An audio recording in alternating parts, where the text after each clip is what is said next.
You know, it was in the place of prayer that God showed me the message of the cross. I used to preach the message of the cross as the death, the burial, and the resurrection of Jesus. And when I am preaching it, I gather enough scriptures to prove that Jesus died, to prove that he was buried, and to prove that he rose from the dead. So I go to the typologies of the Old Testament. I bring the witnesses of the disciples of Jesus in different places. I bring witnesses of the resurrection and the things Jesus did post-resurrection to prove that he died, he was buried, he rose from the dead. But God now told me that's history. It's even the theologian knows that. He told me the message of the cross is different from the fact of the finished works of Christ. The fact of the finished works of Christ is the death, burial, and resurrection. He said, but the message, the revelation, is the love of God. Why did Jesus die? That was when it began to make sense to me.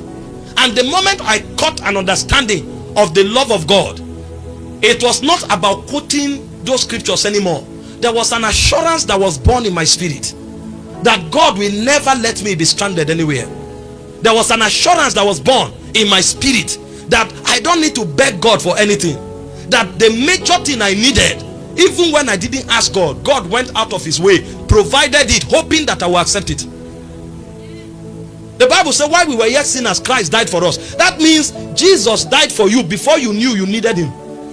So Jesus paid the ultimate price and was hoping that you will accept the gift.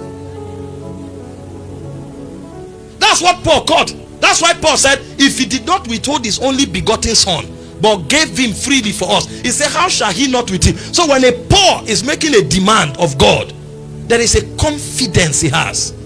He doesn't need to be in a congregation. He doesn't need a prophet to talk to him. He knows that God loves him, and that love has been demonstrated in that God gave himself for him. God told me that message is the message of the power of God. When Jesus rose from the dead, he disarmed every devil. It was on the strength of that message that casting out devils became a joke to me. Because in my consciousness, I know that I'm not fighting with them.